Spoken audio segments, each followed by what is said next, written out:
ceasefire on video content creation on social media marketing. So the participants will be Mr. Sonny TANNAN, award-winning business developer and philanthropist, was offered the opportunity to become one of LinkedIn's first video content creator. He began developing a LinkedIn article and video series called Through the Eyes of Om.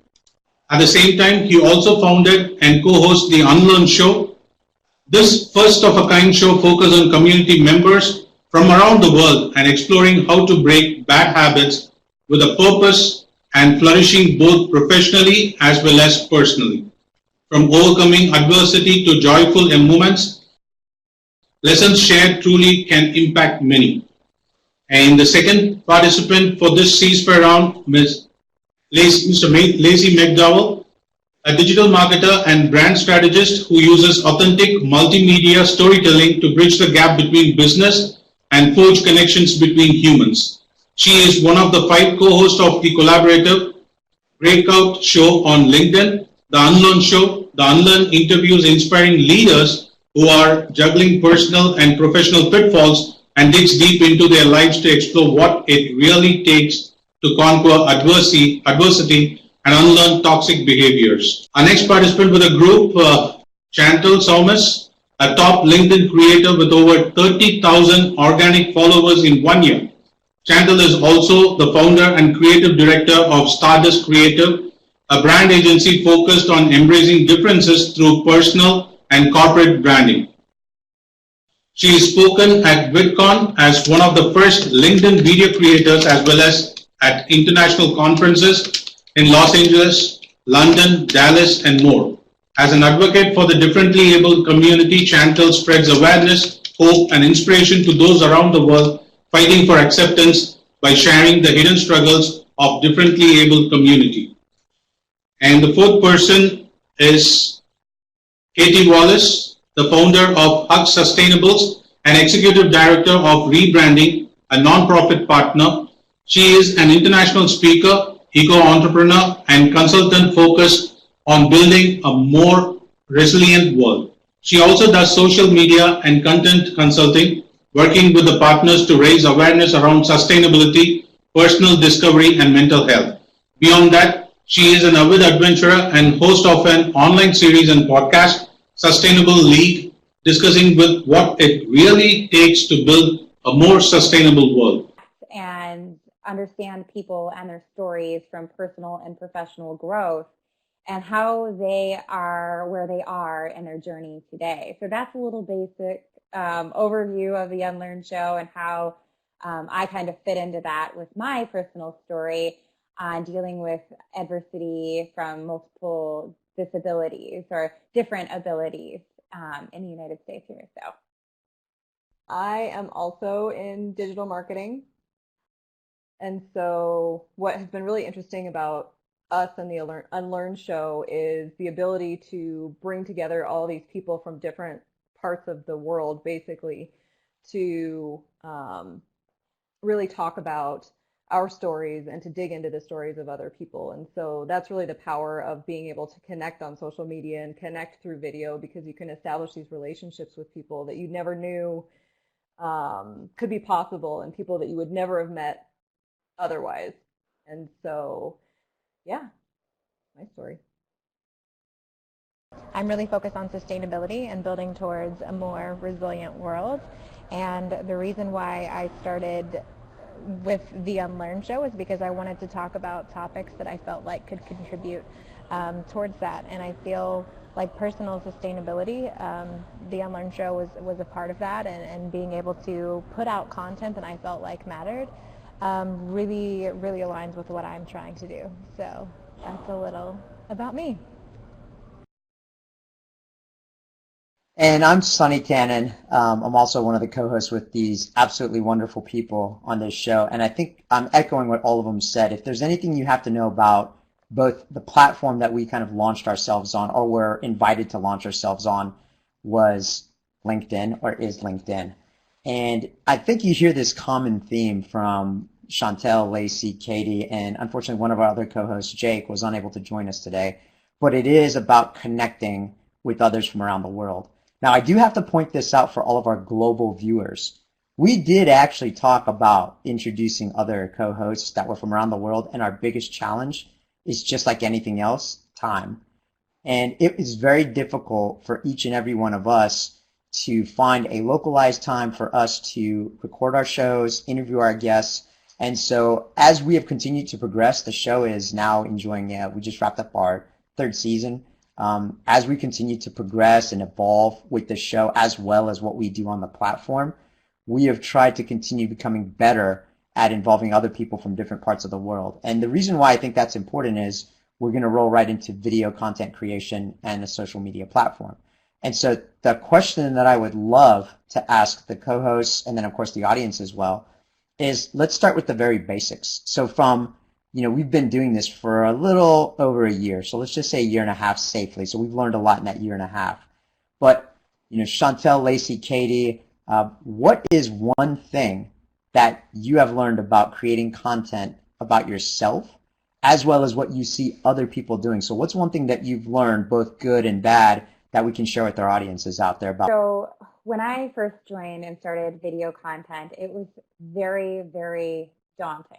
I was so nervous because when you put your face in front of your words, instead of it just being text on an article or something like that, it makes you feel really vulnerable, almost like you're out there more so for people to pick on you or that negative feedback. And that was probably what was holding me back in the first place from creating video content. And I realized that people are way more supportive than they are judgmental. And especially talking about difficult to swallow topics, like vulnerability and emotional well-being, mental health, these very, very important topics that impact us regularly in our daily lives, whether it's us directly or our loved ones around us. These are important conversations to have. So being that face on video content, it really helps you establish deeper connection.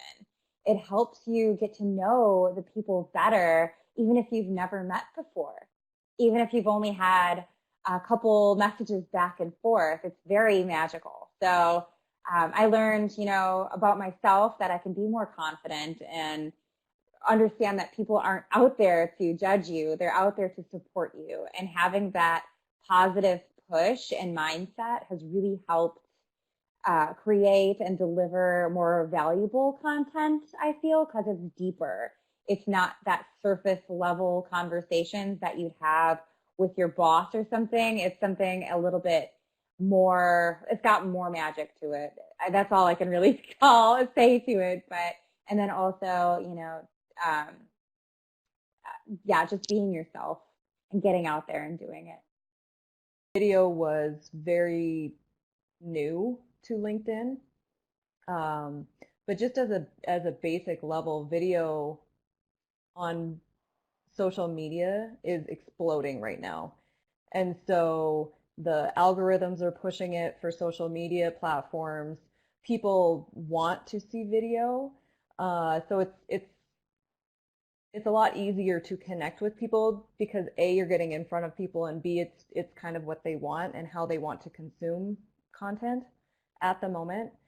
But kind of to go with what Chantel said, it is daunting at first. And I remember the very first video I ever put up, it was just like a kind of, oh, I'm gonna do it, no I'm not, oh, I'm gonna do it, no I'm not, and then you just do it and you get it out there and you realize kind of what she was saying, that people are there to support you, and you can really relay your message just so much more personal. It's so much more personal, and it connects with people on such a deeper level that it's so worth exploring doing video content.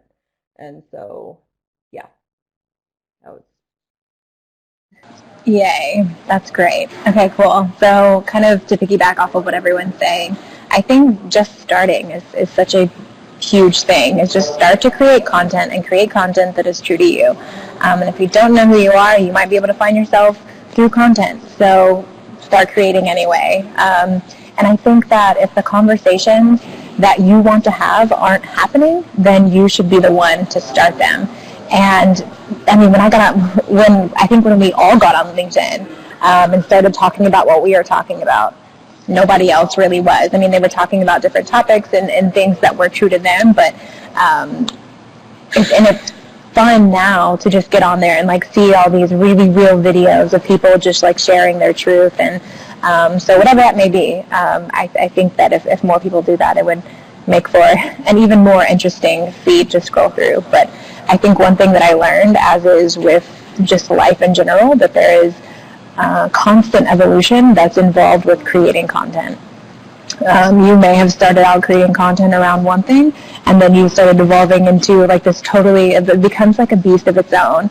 And what might have worked for you yesterday isn't going to work for you today. So there's a lot of experimentation, a lot of throwing things out there and seeing how they land involved. You know, LinkedIn has over 565 million users. And so that's pretty courageous for somebody to put a video out there. And I think the more important part about it is that if you share all four of us, our connections, and numbers aren't truly what are the matter for. I mean, they're not the importance for us. But every single one of us started with 500 to 1,000 followers a year and a half ago, and I know that a few of the co-hosts are well in their 20s or 30,000 followers. Most of us are in our tens to thousands of followers who we allow into our network and who we connect with, because we want each and every single one of them to matter. And that goes back to, what are those deeper connections? Now, for me, what's been pretty amazing is watching how every single one of these co-hosts, just a little piece of them, how they have progressed, kind of gives a sense to me of how I progress as well. And Katie said this earlier. She said, it doesn't matter what your message is. If it's not out there, what a perfect time for you to put your message out there. And that truly is content creation. And it's, how do you do what you're doing, so something like Chantel does, and you enable maybe a small set of the population to get their voice, right? So she focuses very specifically on something that's near and dear to her because she's living through it. And so the question that I would love to ask next for all of us is, we always hear this every single day, guaranteed.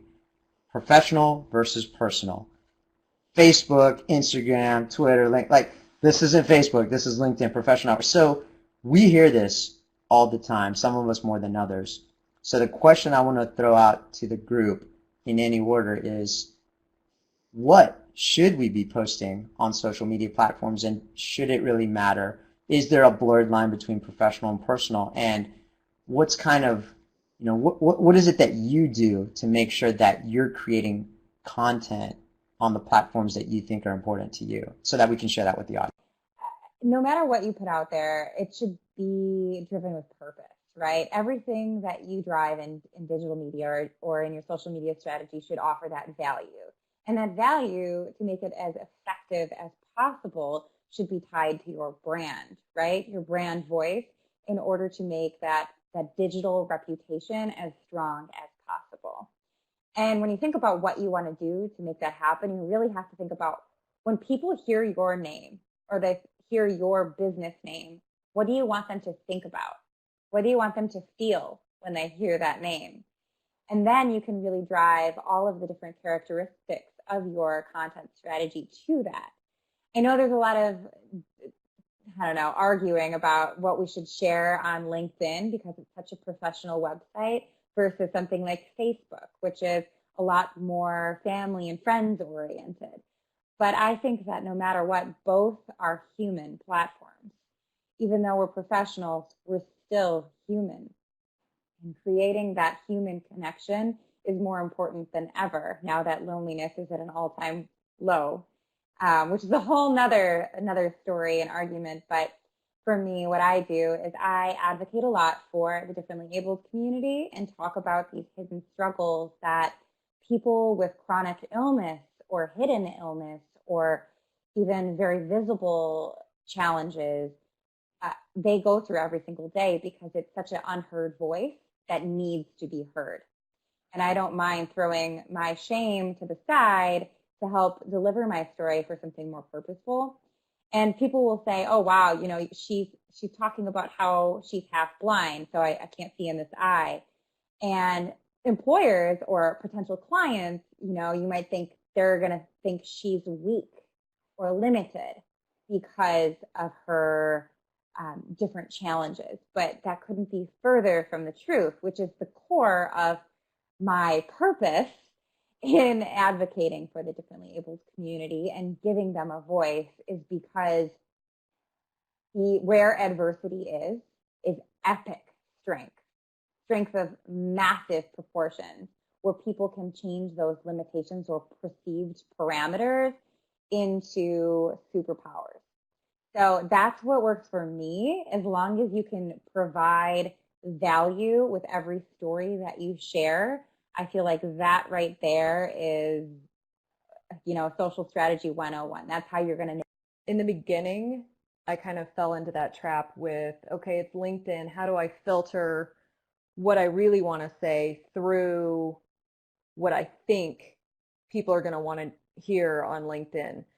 And the problem with doing that, and the problem with coming from a place where you're trying to adapt to other people's, what you think are other people's requirements of you or expectations, is it comes out being inauthentic. It's not you. It's not really what you want to say. It's put through that filter. And so I think definitely identifying, you know, what you're trying to do, what you're trying to say, where you're trying to come with it, and where you're trying to go.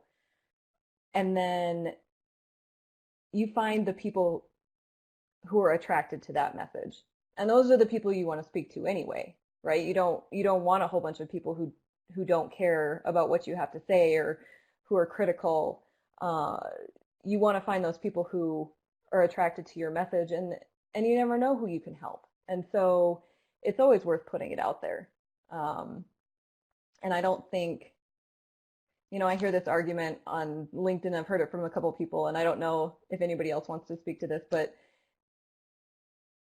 there are some people whose jobs it is to be, you know, uncouth or, you know, half naked or something like that. So there's that line that you kind of have to think of where, you know, not everybody is in a suit in an office for work.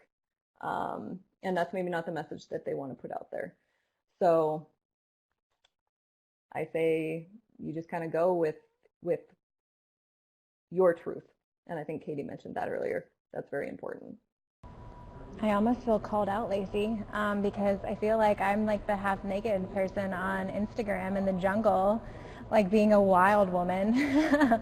But that's cool. That's fine.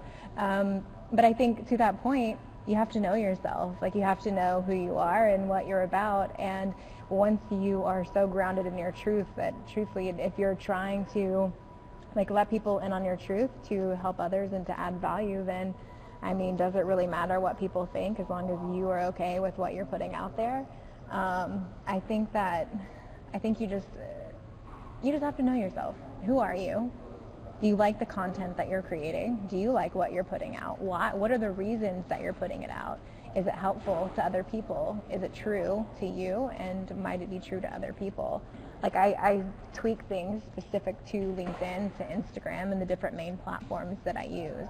You know, I might not post, well, I'm not going to say I might not. I definitely wouldn't post the bikini pic on LinkedIn. It's just not for me. But maybe I've seen people who do it, and I think that's fine for them. I don't really, you know, because you don't really know what anybody's like experience or journey is. Like, that's their thing. But the thing is to not worry about what everybody else's thing is to think about what your thing is. And just because I don't post the bikini pics on LinkedIn doesn't mean that it makes it any less me, you know? But I think my message isn't going to be for everyone, and your message will not be for everyone. And thank goodness, because that would be exhausting to have to speak to so many people all the time. Sometimes you're just speaking to one person, and that's okay. And yeah, I think that's it.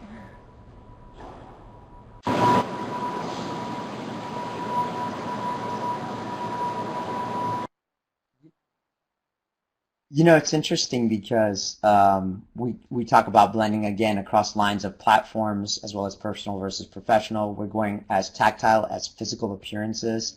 And for the audience that's out there, this our group, we've spent gosh, a year and a half together digitally.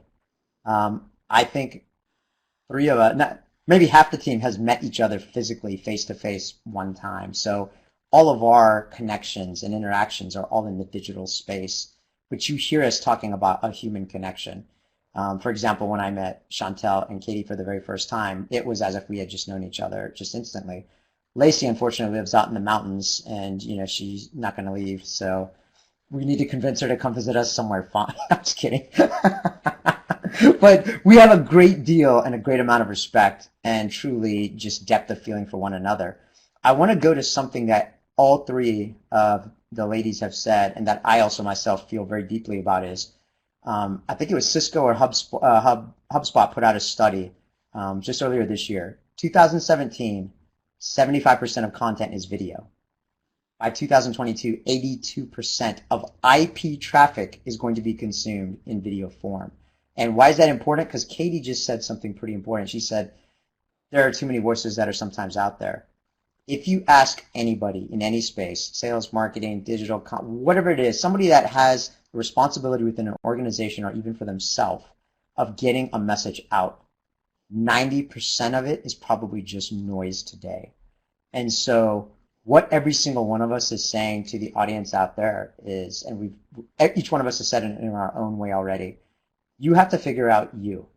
You have to figure out what your focus is. You have to figure out what your niche is, and you have to continue to evolve because there are more and more people that are starting to create. They're starting to test the waters, if you will. So right now is, actually you're already behind if you're not out there. Let's just put it that way. But right now is an amazing space and time for social media and for platforms and for people to just come out there with their stories and to share it with the world.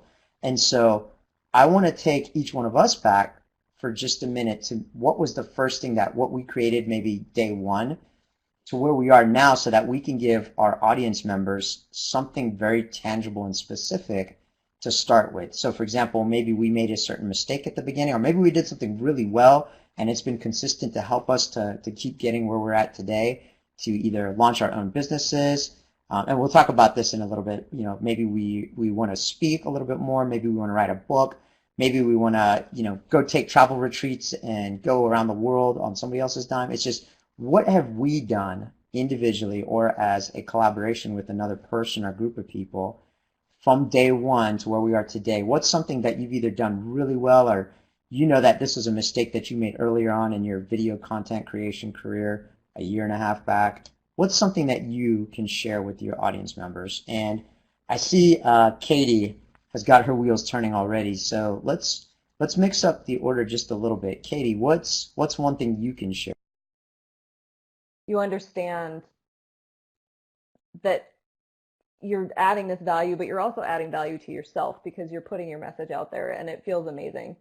One of the small just hints about video, I would say, is to make sure that you're looking at the little camera icon, because when I first started, I was looking anywhere but where I was supposed to, and you can't connect with somebody unless you're looking right at that camera where they're going to see your eyes.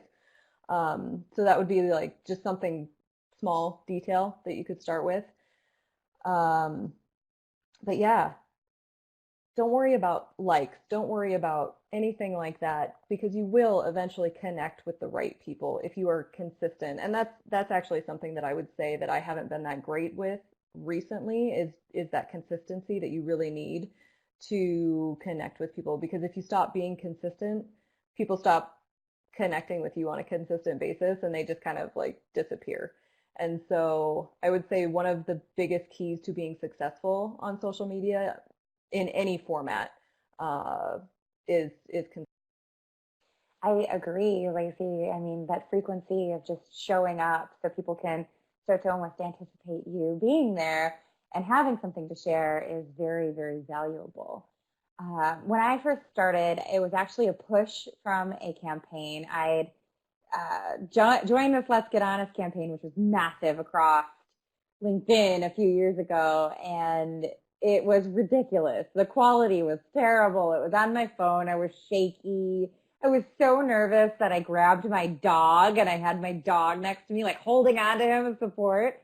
And it was kind of embarrassing, but got a lot of people just understanding who I am. And, hey, I'm Chantal Sumis. I'm here to be a video creator and talk about A, B, C, D, E, and it was great. It broke that barrier of just trying and trying again.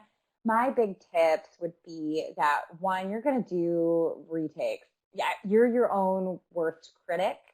So you're going to have that itch for perfection every time you take something, even if it's cutting out ums and ers and silence and stuttering, or it's just you not liking the way that you look.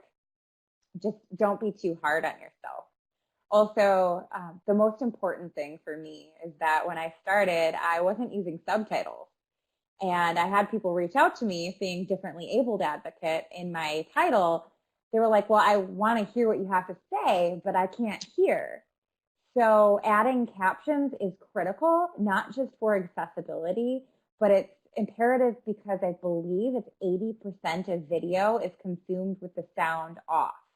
So those captions are imperative. And I think it's 85% on Facebook is consumed with the sound off. In terms of the tactile, right? So something as simple as what manner you hold your phone in, or a lot of it is mobile for most of us, right? So is it horizontal? Is it vertical? Is it dependent on what platform? Do you have some sort of unique stand? Do you have a remote? Do you have something that they're using? How's the lighting? How's the audio? I think all these little things are actually really quite important to Chantal's point of who is watching our content. I think one of the things that I learned along the way was, my very first video was, I think it was pretty shaky. I think the audio was pretty bad. I'm pretty sure the video wasn't that great. I had a 3-year-old in my video sitting on a couch, just kind of giggling in the background. And, unfortunately, or I guess fortunately for me, that 3-year-old is the whole reason why I have over 20,000 followers, and the reason why I have a book, out there today is because I took that first video and I learned from it. So kind of what everybody else is saying here is that we operated within our own strengths.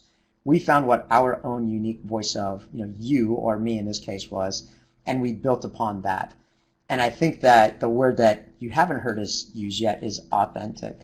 So each one of us operates within what's authentic to us. So for example, Katie dropped off for a minute, so I'm not going to go put on a bikini and jump up on Instagram and shoot some awesome photos, right? That's just not going to be me. So and I say that in jest, but I think amongst our group, we have created this dynamic of where we understand each other fairly well, where we can both be supportive and be lighthearted in the type of critique and feedback that we give one another, because I think that's probably the most important thing on, my one tip of creating videos is surround yourself with the people that are going to support you. And for each one of us, and I'm actually going to go down a path that I wasn't too sure we were going to go down, but let's talk a little bit about the trolling. Let's talk a little bit about the bullying. Let's talk a little bit about the naysayers that are out there. And every single one of you that's out there, if it hasn't happened yet, it probably is going to happen. And I'm not just talking about on LinkedIn as a social media platform, but you look at the role that technology plays in each of our lives. Now, here's kind of something neat. Every single one of us on this ceasefire is a parent. And so each and every one of us has a pretty strong feeling or a strong sense of safety and security for ourselves as well as our children. So I want to walk down the path of technology, what it means to you in terms of when people make maybe some kind of offensive comments or something that's a direct attack upon yourself, be it your age, your gender, your look, your appearance, maybe something you said, and what is something that happened and how did you address it so that our audience, because it's going to happen, technology is out there, it's part of our lives now. What's something that happened to you? How did you handle it? And maybe some words of advice for our audience on should it happen to them, here's some things to think about. And we'll mix it up one more time again. Laci, you wanna kick us off on this one? Because I know you. Let's see. Unfortunately, I did have quite a few experiences, especially in the beginning, with people being pretty brutal. And it's really hard. It's really hard when you first start out to understand that it's not about you. It's about them. It's something that they have going on in their life or going on inside them. Anger, sadness, something that's coming out in this attack on you. So in the beginning, I got a lot of, because I would film videos wherever I was. And a lot of times the lighting was best in my car. And so I would get a lot of people who trolled me on filming videos in my car, or, how I looked, makeup, hair, anything like that. And it's really inappropriate, and you get really, and especially with the whole movement in society today with being sick of people being able to say whatever they want, it's really hard to just kind of shut down letting people in, letting those comments in. And you really kind of have to just put this wall up and say, you know what? Here's my barrier. Here's my barrier, and if I don't let you pass that, then you can't hurt me. Then nothing that you say, and it doesn't matter what you say, and I'm not going to respond because it's not worth my time. Because in the beginning, I used to respond, and I think most people go through this where they immediately think, I just need to respond to this because I know how to address it, and it doesn't work. It never works, because then you start an argument and you go down this path that you don't want to go down. And I think the best thing to do is just ignore and just put up that barrier and say, you know what, it's not about me, and I don't need to waste my time. It's hard to deal with any kind of negative behavior, because when you're putting yourself out there, you're subject to additional targeting. And I've had my fair share of being attacked. It's so funny because I actually get attacked outside of the digital community. For example, with having a couple disabilities, it's parking in a handicapped spot and getting out of the parking lot or parking spot and having somebody look at you and say, you look too healthy to be parking there. And it's, judgment. It's not hatred, it's ignorance. So understanding that when people pick you apart, whether it's something as ridiculous as the way your hair is, or telling you that you would look better as a brunette, or people would take you more seriously if you were a brunette, these comments are just, it's ignorance. It's not value at all. So weighing those comments as constructive criticism and feedback, maybe somebody's telling you that you need a better microphone so that they can hear you better in your video content. That's good feedback. That's feedback worth considering. But the feedback that just has zero value to you. And if it's something within you, then look at that. But if it's just something that's totally out there, then don't even pay any mind to it. But sometimes people are speaking truth that maybe you need to hear, and they're not just trolling you, and it's something that you need to look at, right? Like not everybody is actually a troll. And I found it more helpful to look at me and why it affects me versus the other person. And you can also engage in meaningful dialogue with people who disagree with you. So keep that in mind. Like not everyone's going to agree with you, but it's very beneficial for you to hear other people's sides as well.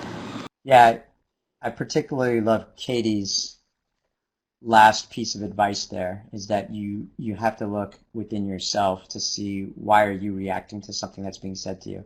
That's not meant to discount the other things that Laci and Chantel have said, because I've been privy to only a small tip of the iceberg of things that have happened to them, and that's just either seeing it on the surface and seeing what people say, and then the beauty of it is that there's so many people that come to each other's defenses, both on the platform as well as personally, to either communicate to them individually or, out publicly in the forum, or even just to check in on each other. So that kind of ties it back to that human connection.